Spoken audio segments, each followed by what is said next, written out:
Good morning everyone. आज का अपना टॉपिक है कैपिटल गेन।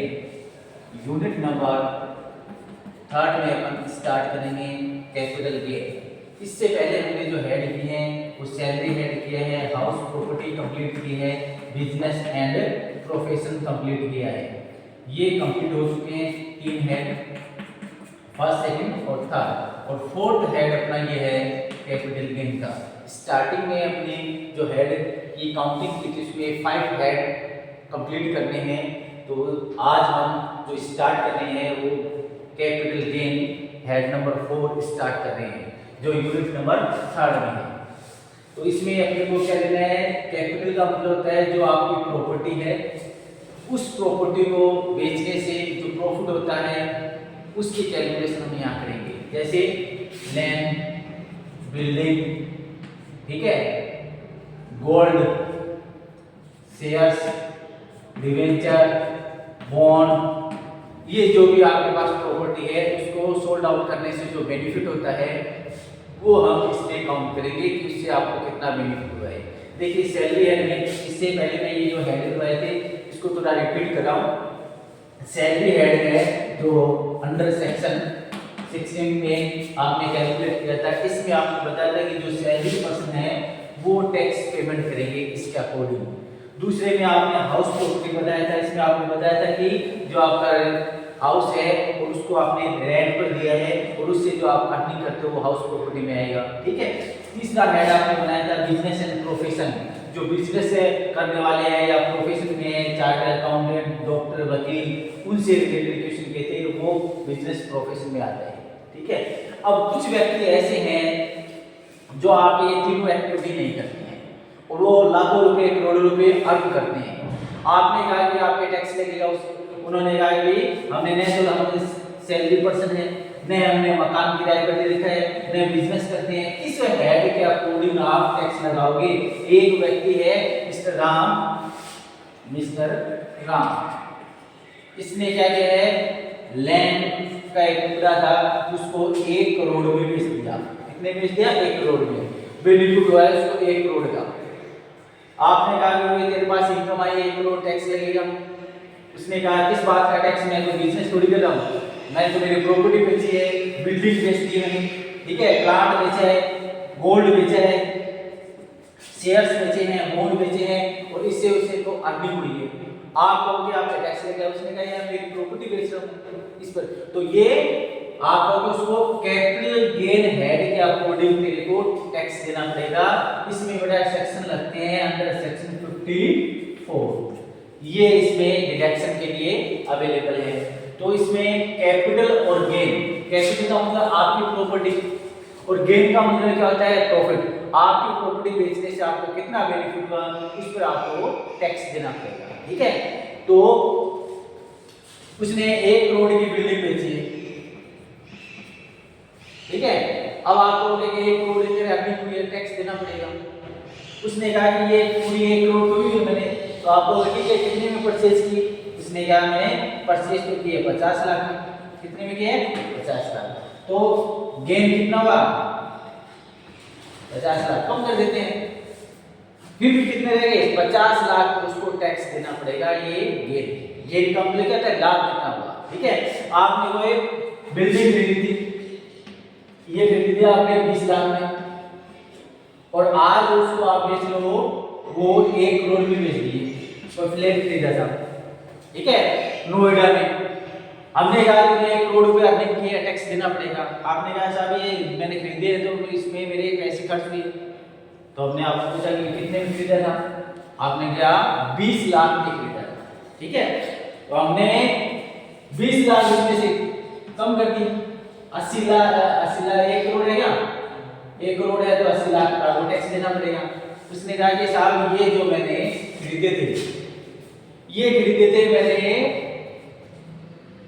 2011 में और आज चल रहा है 2024, तो मैंने 15 लगभग 14-15 साल पहले खरीदे थे।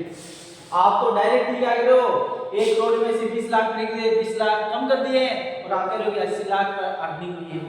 तो 15 साल पहले मैंने 20 लाख में इन्वेस्ट किए थे।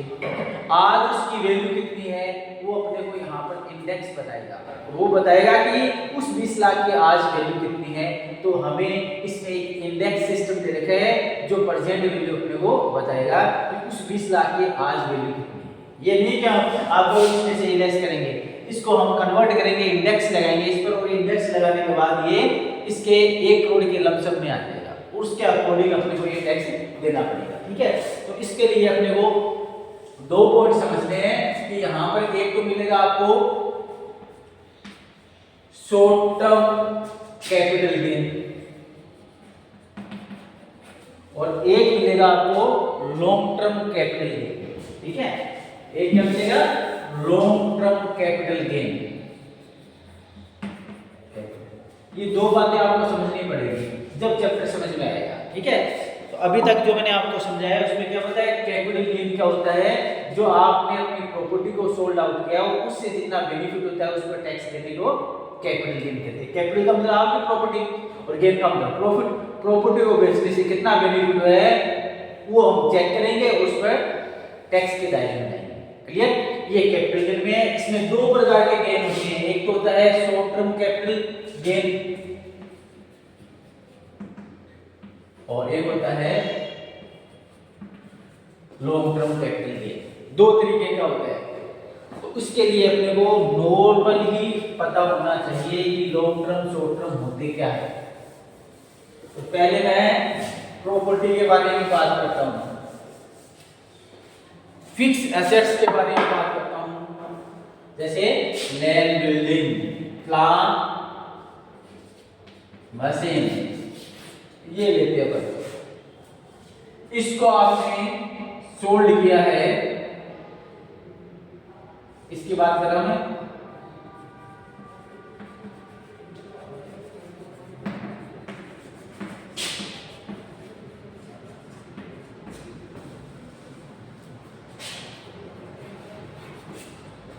कोई भी प्रॉपर्टी आप परचेज करने के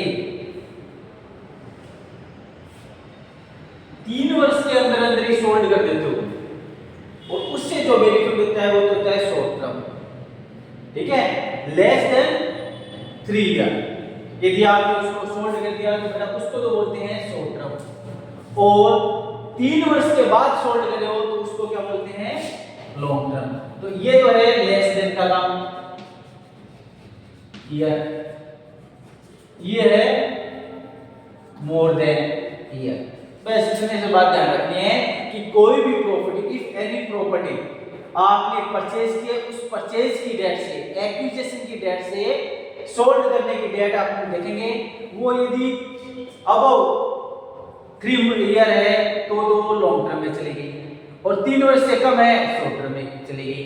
मंथ याद रखना है, 36 महीने याद रखना कि 36 महीने के अंदर अंदर ही परचेज करके सोल्ड कर दिए तो होगी शॉर्ट टर्म, और 36 महीने से अधिक है लॉन्ग टर्म। 36 महीने का मतलब क्या होगा, 3 ईयर। समझ आ रही है बात आपके? तो आपको पूछे शॉर्ट टर्म क्या होता है, लॉन्ग टर्म क्या होता है, तो सबसे पहले अपने को ये पता होना चाहिए, उसके अकॉर्डिंग अपनी कैलकुलेशन होगी। ठीक है, तो सबसे पहले अपने को लॉन्ग टर्म शॉर्ट टर्म की कहानी पता होना चाहिए। उसके बाद इसी प्रकार से शेयर्स में ये 12 महीने की, कोई भी शेयर्स आप खरीदते हो ना तो 12 महीने के अंदर अंदर परचेज करते हो और सोल्ड कर देते हो शॉर्ट टर्म, और इससे अधिक है तो क्या है, लॉन्ग टर्म। ये अपने को ध्यान रखना है। आप एक समझ में आ रहे हैं ना तेरे? लॉन्ग टर्म में और शॉर्ट टर्म के बारे में बता भी, लॉन्ग टर्म के बारे में बताओ पहले। लॉन्ग टर्म में क्या है? शॉर्ट टर्म में तो वो होता है जो 12 महीने प्रॉपर्टी खरीदी वो 12 महीने में अंदर अंदर बेची थी। अच्छा, और 12 वो लॉन्ग टर्म होते जो 12 महीने के अंदर खरीदी तो वो 12 महीने के बाद बेचे वो उसको लॉन्ग टर्म कहते हैं। शाबाश। तो देखिए लॉन्ग टर्म शॉर्ट टर्म की कहानी के बाद अपने को इसमें किस प्रकार से कैलकुलेशन करनी है वो रफली आपको मैं अभी एक्सप्लेन कर रहा हूँ। देखिए